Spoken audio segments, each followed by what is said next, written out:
성경에서 가장 안타깝고 비극적인 한 인생에 대해서 무겁고 진지하게 그러나 자세하게 그 과정과 장면을 기록하고 있습니다.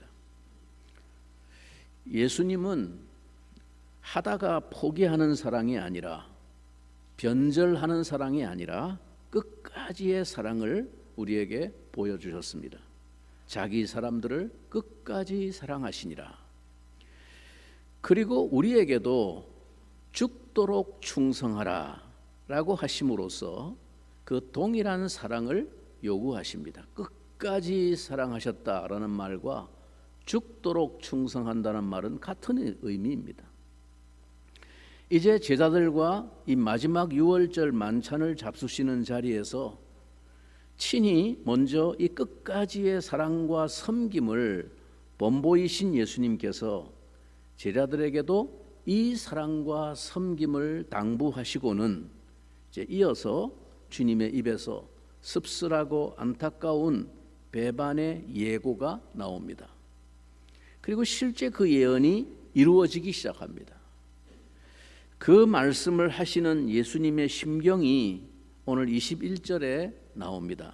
한번 주목해 보십시오. 예수께서 이 말씀을 하시고 심령이 괴로워 증언하여 이르시되 내가 진실로 진실로 너희에게 이르노니 너희 중 하나가 나를 팔리라 하시니, 제자의 배반을 당신 입으로 거론하셔야 하는 이 주님의 마음은 한마디로 괴로우셨습니다. 여기 괴롭다라는 이 단어, 헬라어 원문의 단어 타라소라는 이 단어는 요한복음에서 여기까지 딱 3번 등장을 합니다. 제일 먼저 이 괴롭다는 단어가 나사로가 죽은 후에 그의 누이 마리아가 절망하여 우는 모습을 보셨을 때 심령이 비통히 여기셨다. 예수님께서 그 괴로워했다라는 말입니다. 똑같은 타라소라는 단어가 쓰입니다. 두 번째는 이제 당신이 지실 십자가의 때를 내다보시면서 마음이 괴로우셨다라고 타라소라고 말합니다.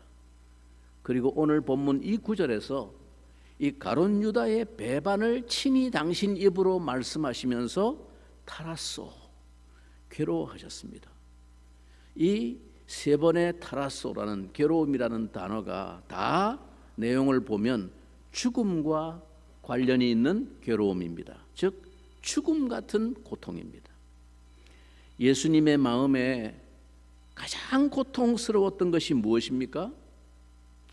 그것은 아예 처음부터 예수님의 말씀을 거부하고 이 말씀은 어렵도다 하면서 다 떠나가 버렸던 그런 사람들이 예수님을 가장 고통스럽게 만든 게 아닙니다. 예수님의 마음을 그토록 죽음처럼 고통스럽게 한 것은 예수님과 함께 있었으며 늘 예수님의 말씀을 들었으면서도 변화되지 않은 한 제자였습니다. 너희 중 하나가 나를 팔리라. 지금 예수님께서 마지막으로 이 제자의 배신에 대하여 이제 공개적으로 드러내놓고 말씀하시는 이유가 무엇입니까? 그것은 지금 이 제자에게 더 이상은 미룰 수 없는 최후의 순간이 왔기 때문입니다. 지금 이 순간이 그의 마지막 기회였기 때문입니다.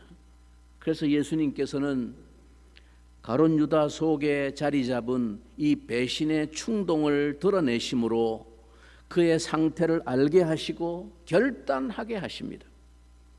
이 마지막 순간에 유다는 주님을 버렸고 결국 그는 사탄의 종이 되어 멸망의 길을 가고 말았습니다. 주님께서 이 유다의 배신을 드러내심으로 무엇을 말씀하고 계십니까? 우리는 결코 우리의 신앙에 대하여 장담하거나 방심해서는 안 된다는 사실을 주님이 말씀하고 있는 것입니다. 유다는 어떤 사람이었습니까?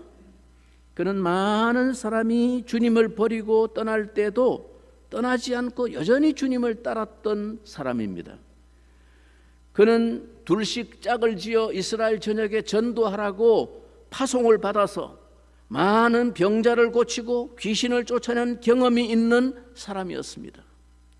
그러나 그의 문제가 무엇이었습니까? 그는 자기가 하나님 앞에 참으로 용서받아야 할 죄인이라는 것을 인정하지 않았습니다. 겉으로 보기에 그는 아주 신실했습니다. 제자 중에 어느 누구도 단 한 번도 유다를 의심하지 않았습니다. 그만큼 모든 면에서 번듯하고 신실했습니다. 왜냐하면 그는 다른 모든 제자들보다 나았으면 나았지 부족한 사람이 아니었기 때문입니다. 그러나 그는 아직 한 번도 자기 양심을 주님 앞에 내놓고 치료받아 본 적이 없는 사람이었습니다. 무서운 일이죠. 결국 여러분, 어떤 사람이 구원의 순간까지 안전하게 지켜집니까? 자기를 믿지 않는 사람입니다. 자신이 너무나 부족하다는 것을 알고 자기의 과거의 업적이나 능력이나 은사를 믿지 않고 매 순간 하나님의 용서와 능력을 의지해서 사는 사람, 그 사람이 구원의 끝까지 지켜지는 사람입니다. 우리는 사람의 겉모습만 보고서는 알 수 없습니다. 여러분, 우리가 이 복음서를 읽어보면 끝에 가서 주님의 마지막 심판날에 버림받는 사람들 대부분이 다 자기 자신은 버림받을 것이라고 꿈에도 생각하지 않았다는 사실을 알 수 있습니다. 마태복음 7장에서 주님은 나더러 주여 주여 하는 자마다 다 천국에 들어갈 것이 아니라고 말씀하시면서 그들은 오히려 주님의 이름으로 능력도 행하고 이적도 행하고 귀신도 쫓아내고 하던 자들이다 라고 경고하셨습니다. 그러나 주님은 마지막 날에 나는 너희를 알지 못한다. 그들은 자신들의 열심과 능력과 행한 큰 일 때문에 너무나도 충실한 주님의 종으로 믿고 있었지만 최후의 순간에 그것이 아니라는 것이 드러나게 되었습니다. 여러분, 다시 한번 말씀드립니다. 믿음은 나를 믿는 것이 아닙니다. 그것은 신념입니다. 사람이 자기 믿음이 강한 사람이 있죠. 딱 자기가 한다고 하면 한다. 자기를 믿는 사람, 그걸 신념이라고 말합니다. 흔들리지 않아요. 믿음은 나를 부인하고 주님의 능력을 믿는 것입니다. 여러분, 거듭난 성도가 가지는 자기를 향한 건강한 자존감, 자긍심은 아름다운 하나님의 형상이지만 그러나 자신만만한 사람, 자만심은 신앙과는 본질상 거리가 먼 것입니다. 착각하시면 안 됩니다. 굉장히 흔들리지 않는 담대한 믿음을 가진 것처럼 보입니다. 겉으로 볼 때 신념을 가진 사람, 그것은 신앙이 아닙니다. 그래서 믿음을 가진 사람은 신념을 가진 사람과는 달리 늘 불안해 보입니다. 왜냐하면 자기에게는 내세울 만한 것이 아무것도 없기 때문입니다. 그저 매 순간 하나님의 능력으로 불쌍히 여겨주시는 하나님의 자비로 살아갈 뿐입니다. 그는 앞으로 무슨 일을 당할지 모르며 또 그런 일이 일어나면 어떻게 해야 하는지도 모릅니다. 그저 단지 오늘 하루하루 주님의 뜻 안에서 살고 있을 뿐입니다. 그게 믿음을 가진 사람의 삶입니다. 그래서 하나님의 말씀이 우리의 깊은 부분을 비추어서 우리의 무능함과 죄스러움을 깨닫게 하지 않으면 결국 우리는 자기를 믿게 됩니다. 마치 내가 행하는 일이나 나타나는 결과가 내 믿음인 것처럼 그렇게 생각합니다. 나를 통하여 일어나는 일은 주님이 나를 통하여 하시는 일이지 그것이 내 믿음과 직결되는 것은 아닙니다. 신앙은 다른 그 무엇보다도 내 영혼의 중요성을 깨닫고 이 모든 방해와 반대를 물리치고 말씀 앞에, 말씀의 빛 앞에 내 중심을 열어놓을 때 생기는 것이 믿음입니다. 주님은 너희 중 하나가 나를 팔리라 라고 예언하십니다. 그러니까 너희 중 하나라고 막연하게 모호하게 말씀하셨기 때문에 아직까지는 누구인지 아무도 모릅니다. 이 말을 듣고 있던 제자들에게도 충격적인 선언으로 들렸을 것입니다. 예수님이 누구를 가리켜 말씀하시는 것인지 제자들은 서로를 의심합니다. 그래서 22절 보시면 제자들이 서로 보며 누구에게 대하여 말씀하시는지 의심하더라. 마태복음에서는 이 장면에 그들이 몹시 근심하여 각각 여짜오되 주여 나는 아니지요 라고 묻는 것으로 나옵니다. 사도 요한은 예수님의 오른편에서 예수님을 등에 지고 비스듬히 누워서 식사를 했습니다. 우리가 잘 아는 그 유명한 레오나르도 다빈치의 작품 최후의 만찬이라고 하는 세계적인 명작, 이 그림은 밀라노에 가면 산타 마리아 델레 그라치라고 하는 교회의 식당 벽면에 그려진 벽화입니다. 우리로 말하면 2층 주방 식당 벽면에 성화가 하나 걸려 있어요. 그게 바로 최후의 만찬 레오나르도 다빈치가 그린 작품입니다. 그런데 다빈치가 이 그림을 그릴 때 오늘 이 성경의 이야기를 그대로 묘사하기보다는 이 최후의 만찬의 의미를 나름대로 자기가 해석하여 그것을 전달하려고 하는 시도로 그려진 작품입니다. 그래서 우리가 이미 어려서부터 그 유명한 그림에 익숙해져서 그 장면이, 그 그림의 모습이 우리 뇌리에 박혀 있다 보니까 사실 오늘 본문의 성경에 있는 장면을 그대로 디테일하게 연상하는데 오히려 방해가 되는 것 같습니다.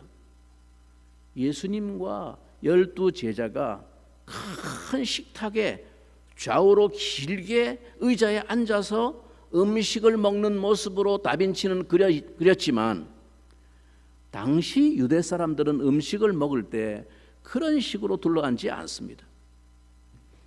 긴 일자형 의자에 앉아있는 식탁이 아니라 나지막한 앉은뱅이, 이 U자형으로 둘른 식탁의 주변에, 그 식탁 주변에 다 앉아서 다리는 뒤로 뻗고 왼팔은 땅에 기대고 이렇게 비스듬히 앉아서 음식을 오른손으로 집어먹는 모습입니다. 이게 유대인들의 식사 풍습이에요.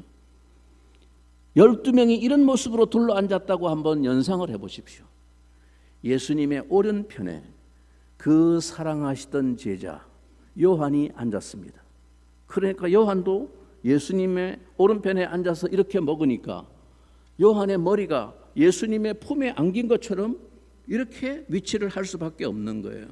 그러니까 그대로 의지한 채로 고개만 돌려서 선생님한테 선생님 누굽니까? 이렇게 물은 거예요.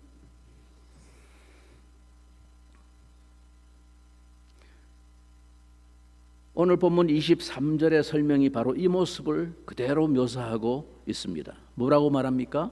예수의 제자 중 하나 곧 그가 사랑하시는 자가 예수의 품에 의지하여 누웠는지라. 누워 자듯이 누웠다는 게 아니고 비스듬히 이렇게 음식을 먹는 자세로 누웠다는 뜻입니다.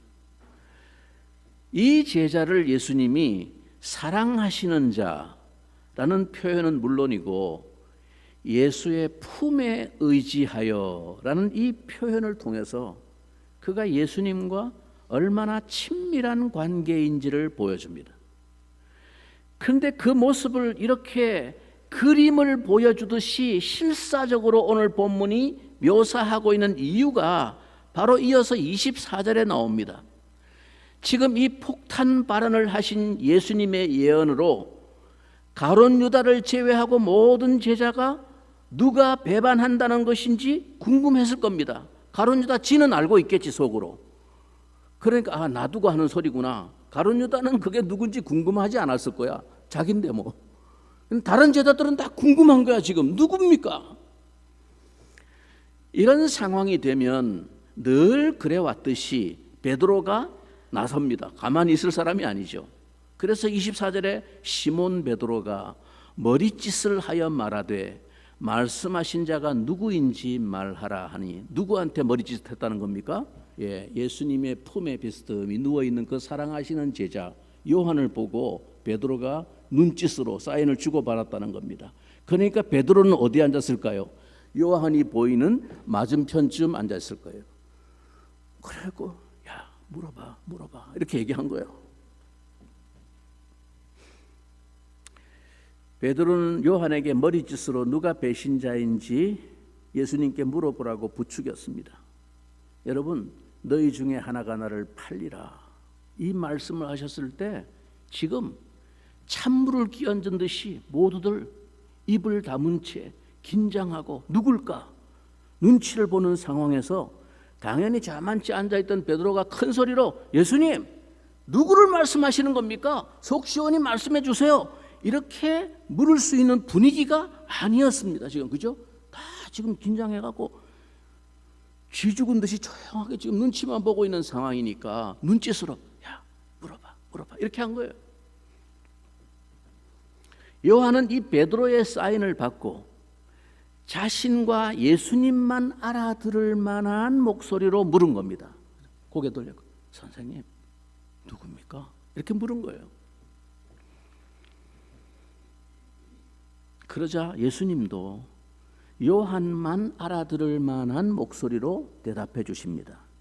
예수께서 대답하시되 내가 떡 한 조각을 집어서 적셔 입에 넣어주는 자가 그니라, 이렇게 말씀하신 거예요.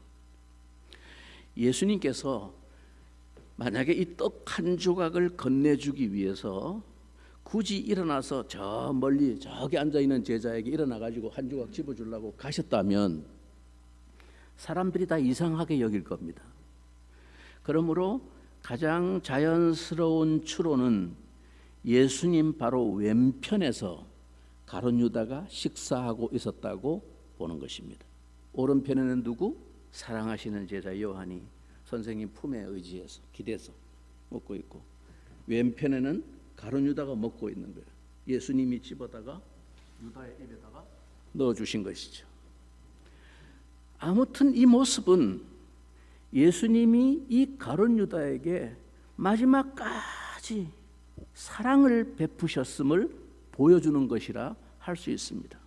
더군다나 친히 떡을 떼어서 소스에 적셔서 건네주시는 이 예수님의 자상하신 태도 역시 그를 향한 사랑과 안타까운 마음을 반영합니다. 적어도 그것이 가룟 유다를 향한 예수님의 끝까지의 사랑이었습니다. 최후의 순간까지 예수님께서 이 배신자에게 보인 태도는 너무나도 신사적이고 사랑에 차 있었습니다. 예수님께서는 이 가룟 유다의 배신을 예고하시면서도 결코 유다를 지칭하시지 않습니다. 유다가 나를 배반할 거야 오늘 밤에, 이렇게 말씀하지 않았어요. 한 번도. 예수님은 유다만 알아들을 수 있게 말씀하십니다. 너희 중에 한 사람이 나를 팔 거야.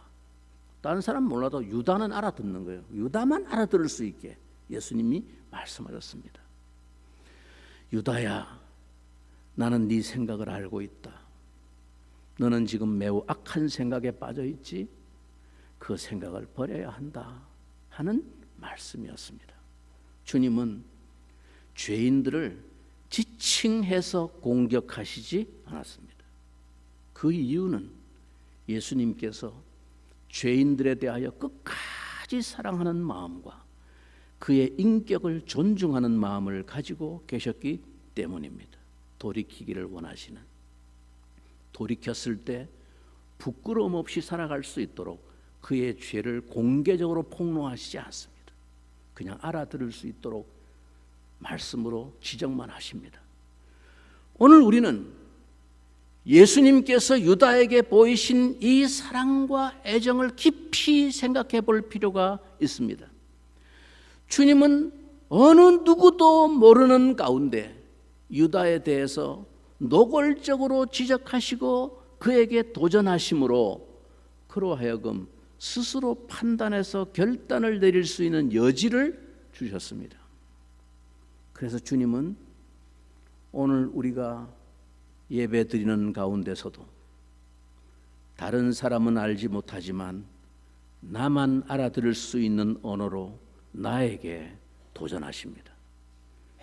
절대로 남이 보는 앞에서 나를 지칭하여 나의 치부를 드러내고 공격하시지 않습니다. 만약에 어떤 설교자가 설교 강단에서 그런 막무가내의 영적인 폭력을 휘두른다면, 아무개 일어나 해가지고 막 죄를 막 책망하고 이렇게 한다면 그 사람은 영권을 가진 능력의 종이 아니라 사이비입니다. 하나님의 종이 아닙니다. 그렇게 하지 않아도 하나님은 나만 알아들을 수 있는 말씀으로 내 양심을 흔드시고 돌이킬 결단을 촉구하십니다. 이게 하나님의 끝까지 우리를 배려하시는 사랑의 방법입니다. 너희 중 하나가 나를 팔리라 말씀하실 때 다른 사람은 몰라도 유다는 그 말을 알아들었고, 주님이 떡을 소스에 찍어 유다에게 입에 넣어 주실 때 그것이 무엇을 의미하는지도 알았습니다. 만약 그 순간 유다가 그 떡을 받고 그 자리에서 무릎을 꿇으면서 왜 저를 이처럼 사랑하십니까? 저는 이 떡을 받을 자격이 없습니다. 요즘 제 머리를 떠나지 않고 지배하고 있는 것은 돈에 대한 생각입니다. 현상금입니다. 저는 주님을 오늘까지 믿지 않았습니다 라고 고백했더라면 그의 운명은 달라졌을 것입니다. 유다는 버림받지 않았을 것입니다. 그러나 그는 그 떡을 받아 먹는 순간까지 눈 하나 깜짝하지 않고 떡을 받아 먹었습니다. 그리고 그 순간 사탄이 유다의 마음에 들어갔습니다. 안타깝게도 예수님의 마지막 애정 표시는 가룟 유다의 회개를 불러온 것이 아니라 배반할 마음을 더 확실하게 굳히는 계기가 되어버렸습니다. 그 상황을 오늘 사도 요한은 이렇게 묘사합니다. 27절, 조각을 받은 후 곧 사탄이 그 속에 들어간지라. 물론 이 한 조각의 떡 때문에 사탄이 그 속에 들어간 것은 아닙니다. 오늘 13장 본문 2절에서 이미 유다는 마귀에게 넘어가서 예수를 팔려는 생각을 하고 있었습니다. 그런데 이제 더는 그 마음에서 돌이킬 수 없는 상태로 악화되었음을, 굳어져 버렸음을 사탄이 그 속에 들어간지라 라는 말로 표현한 것입니다. 여러분, 주님은 오늘도 설교를 통하여 다른 사람은 몰라도 나는 알아들을 수 있도록 남은 알지 못하는 진짜 내 마음과 신앙의 실상을 지적하시고 나에게 돌이키라고, 결단하라고 말씀하십니다. 다른 사람에게 폭로하지 않고 드러내시지 않는 것이 얼마나 깊은 사랑인지 모릅니다. 그러나 그런 말씀을 듣고서도 돌이키지 않을 때 우리 마음은 놀랍게도 더 굳어져 버립니다. 우리는 주님의 말씀을 들을 때 참으로 가난하고 겸손한 마음으로 의에 줄이고 목마른 심령으로 들어야 합니다. 그 이유는 말씀을 듣고서도 이것을 무시할 때 단순히 그것으로 그치는 것이 아니라 우리의 마음이 결정적으로 굳어져 버리기 때문입니다. 말씀이 내 양심을 두드리는 이 기회를 외면하면 그것이 마지막이 될지도 모릅니다. 사도 요한은 유다에게 있어서 이 결정적인 분기점은 바로 이 떡을 받는 순간이었다고 회상합니다.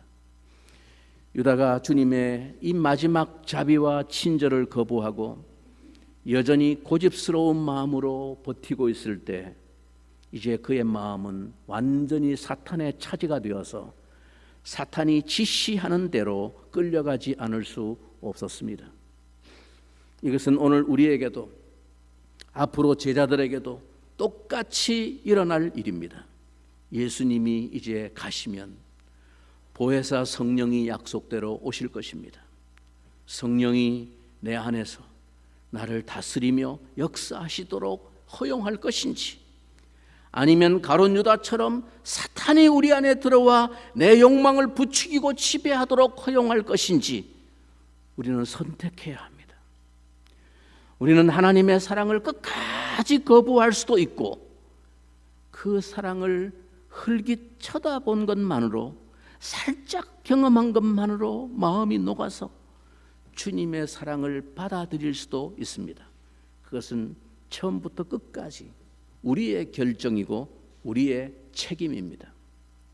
주님은 이 가룟 유다의 생각을 아셨습니다.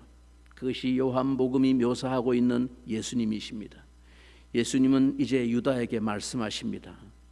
이에 예수께서 유다에게 이르시되 네가 하는 일을 속히 하라 하시니, 이제는 더 이상 기회가 없다는 것을 아시고 이미 마음을 굳힌 것을 아시고 네 하는 일을 속히 하라 라고 말씀하십니다.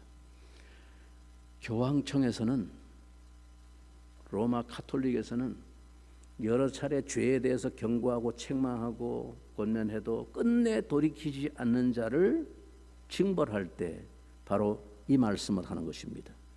내가 너를 사탄에게 내어주노라.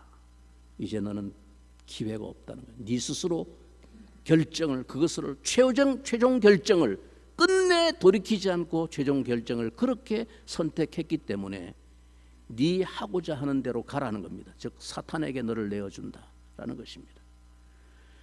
여러분, 내가 하는 일을 직역하면 내가 하고 있는 일입니다. 유다는 이미 마음으로부터 예수님을 배반할 마음을 먹고 일을 꾸미고 대제사장 무리와 약조를 맺고 배반의 거사를 지금 진행해 오고 있었던 것입니다. 몸은 지금 마지막 만찬을 나누는 자리에까지 예수님과 함께 있지만, 그것도 예수님과 가장 가까운 자리에 지금 있지만, 이미 마음은 자기가 탐하는 돈과 권력, 배신에 그 마음이 다 가 있었습니다. 무섭고 두려운 일입니다. 오늘 이 땅에 교회의 타락과 부패, 그 중심에 서 있는 지도자들을 보면서 두려운 마음으로 이 거울을 저 자신에게도 비추어 봅니다. 가장 말씀에 가까이 있으면서도, 날마다 말씀을 들고 살면서도, 가장 큰 소리로 주님에 대하여 말하면서도 마음은 딴 데 가 있고 결국 주님의 이름을 팔아서 내 몫을 챙기려는 사람은 아닌지 두려워지는 것입니다. 가룟 유다만이 아니라 예수님을 죽이는데 앞장선 사람들은, 여러분 성경을 보면 일반 성도들이 아니었습니다. 주님을 죽이는데 앞장선 사람들, 장로들, 제사장들, 바리새인들, 지도자들이었습니다. 주님은 오늘 우리에게도 물으십니다. 네가 지금 하고 있는 일이 무엇이냐? 네 하고 있는 일, 그것이 하나님 나라를 위한 것이냐? 아니면 너의 욕망을 위한 것이냐? 생명을 위한 것이냐? 아니면 사망으로 가고 있는 것이냐? 너는 지금 어떤 길을 가고 있는 중이냐? 하지만 제자들이 네가 하는 일을 속히 하라는 예수님의 말씀을 알아들을 리 없습니다. 이 말씀을 무슨 뜻으로 하셨는지 그 앉은 자 중에 아는 자가 없고, 물론 가룟 유다만 알아들었을 겁니다. 제자들에게는 이 말이 어떤 뜻으로 들렸을까요? 어떤 이들은 유다가 돈꾀를 맡았으므로 명절에 우리가 쓸 물건을 사라 하시는지, 혹은 가난한 자들에게 무엇을 주라 하시는 줄로 생각하더라. 이날은 목요일 저녁입니다. 금요일부터는 이제 주말 안식일을 위해서 상점 문을 닫기 시작하는 날입니다. 제자들은 예수님이 재정을 맡고 있던 가룟 유다에게 상점 문을 다 닫기 전에 빨리 물건을 사오라고 하신 말씀으로 알아들었던 것 같습니다. 혹은 유월절 저녁이 되면 스스로 가난하여 유월절 식사를 양을 잡고 유월절 음식을 마련할 형편이 못 되는 가난한 자들도 그 영광스러운 은혜에 동참하도록 유월절 잔치는 모두와 함께 나누도록 되어 있습니다. 가난한 자들을 초청해서 그 음식을 나누어 주도록 되어 있습니다. 그래서 예수님도 가룟 유다에게 나가서 이 음식을 가난한 자들에게 제공하라고 말씀하신 것인가? 이렇게 생각했다는 것입니다. 그러나 유다는 예수님의 말씀을 듣고 실행에 옮깁니다. 유다가 그 조각을 받고 곧 나가니 밤이러라. 더 이상은 버틸 수 없죠. 자기도 인간인데 양심이 있지 이렇게까지 얘기했는데 어찌 더 모르는 척하고 버틸 수 있겠습니까? 곧 나가버렸습니다. 나갔더니 밤이러라. 여기서 여러분 그 배경을 밤이라고 굳이 언급한 이유가 있을 것입니다. 아니 어떻게 생각하면 저녁 만찬을 먹다가 나갔으니까 당연히 밤이라고 말하는 것은 매우 당연한 일입니다. 그러나 성경이 그가 문을 열고 나간 때를 굳이 밤이라고 강조하는 데는 분명히 이유가 있습니다. 밤이 지니고 있는 영적인 의미 때문입니다. 여러 번 경고하는데도 듣지 않고 끝까지 버티고 고집하는 사람이 문을 열고 나가는 곳에는 어둠이 깔려 있다는 것입니다. 멸망의 길은 어두운 길입니다. 잠언 4장 19절은 말합니다. 악인의 길은 어둠 같아서 그가 거쳐 넘어져도 그것이 무엇인지 깨닫지 못하느니라. 요한복음은 예수님을 어둠의 세상에 오신 빛이라고 1장부터 그렇게 소개했습니다. 그런데 빛이 세상에 왔으되 사람들이 자기 행위가 악함으로 빛보다 어둠을 더 사랑한 것이리라 라고 말씀하셨습니다. 오늘 가룟 유다에게 딱 어울리는 말씀 아닙니까? 그는 빛이신 예수님보다 어둠을 더 사랑했습니다. 귀를 막고 바른 소리 듣기를 싫어하여 마땅히 고쳐야 할 기회를 놓치는 사람은 삶의 본질을 역행하는 사람입니다. 여러분 영어에서 산다라는 말은 영어에서 live입니다. live, L-I-V-E, 그죠? 산다. 그러나 이것을 거꾸로 뒤집으면 어떻게 됩니까? L-I-V-E를 뒤집으면 E-V-I-L, 곧 악이 됩니다. evil. 악이란 다른 것이 아닙니다. 우리가 정상적으로 걸어가야 될 삶의 본질을 따르지 않고 그것을 거꾸로 뒤집어 버리면 악이 되는 것입니다. 정상적인 사람이라면 경고를 받을 때 겸손히 그것을 수납하고 회개해야 마땅합니다. 경고를 받았음에도 귀를 틀어막으며 듣지 않고 정상적인 삶을 거꾸로 역행했던 이 가룟 유다의 말로가 어떠했는지 분명히 기억할 필요가 있습니다. 그와 같은 삶은 그 자체가 악이요 영원한 멸망에 이르는 지름길인 것입니다. 여러분 우리는 회개를 너무 쉽게 생각하는 경향이 있습니다. 그래서 주님 잘못했습니다. 죄송합니다 하고 쉽게 몇 마디 내뱉고는 그것으로 회개했다고 생각할 때가 많습니다. 우리 모두 신앙생활에 타성이 생겼기 때문입니다. 그러나 회개란 그렇게 적당히 할 수 있는 것이 아닙니다. 하나님의 은혜를 정말로 입으려면, 하나님의 치유하시는 손길을 체험하려면 개인뿐만 아니라 교회도 철저히 회개해야 합니다. 기도를 하고 구하는 것은 좋습니다. 반드시 기도해야 합니다. 그러나 한 가지 깊이 명심해야 할 것이 있습니다. 하나님 앞에 무엇을 달라고 어떻게 해달라고 기도하기에 앞서, 구하기에 앞서 과연 우리 자신이 그동안 하나님 앞에 바로 살았는지를 돌이켜보고 잘못된 것들에 대하여 마음을 찢고 머리에 티끌을 쓰고 제 가운데 앉아서 하나님 앞에 회개해야 한다는 사실입니다. 달라고 하기 전에 진실로 회개부터 해야 합니다. 주여, 내가 가룟 유다처럼 돈을 사랑했습니다. 가룟 유다처럼 입술로는 하나님의 뜻을 말했지만 실제로는 내 뜻대로 살려고 했습니다. 가룟 유다처럼 경고를 받았지만 우습게 생각하고 하나님 앞에 바로 설 수 있는 기회를 너무 많이 놓쳤습니다. 그동안 주님의 마음을 아프게 했습니다. 주님, 용서해 주옵소서. 하나님은 회개하는 자를 의인이라고 받으십니다. 의인의 길에는 절대로 어둠이 없습니다.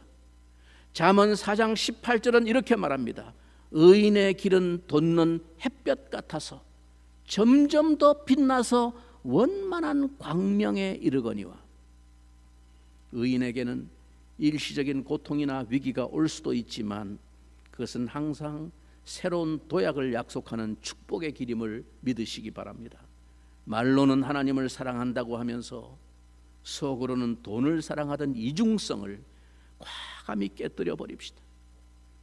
입으로는 하나님의 뜻대로를 연발하면서 행동으로는 내 뜻대로를 고집하던 자기 모순을 철저히 떨쳐버립시다. 바른 소리를 하면 듣지 않고 바른 소리를 하는 사람을 미워하던 우리 마음의 잘못된 근성을, 이 완악함을 산산히 부수어버리고 우리 주님 앞에 나아갑시다. 주님 앞에 회개합시다. 회개하면 주님이 우리를 축복해 주실 줄 믿습니다. 우리를 치유해 주실 줄 믿습니다. 우리 교회와 이 나라를 회복시켜 주실 줄 믿습니다.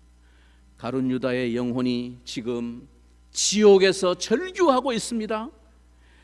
나에 관한 말씀을 읽을 때마다 제발 여러분은 나 같은 어리석음을 범하지 말고 회개하여 그 사랑의 품에 안기는 자들이 되라고. 이제 주님의 말씀을 들은 우리는 더욱 깊은 밤으로 들어갈 것이 아니라 빛과 진리 가운데서 참 자유를 만끽할 수 있기를 바랍니다. 죄책감의 감옥에서 벗어나고 미움과 원망과 후회의 골방에서 나오고 중독과 비관의 터널을 빠져나와서 용서와 치유를 경험하는 빛의 자녀들이 다 되시기를 우리 주님의 이름으로 축원합니다. 우리 같이 한번 기도하겠습니다. 주님, 오늘 가룟 유다의 이야기를 통해서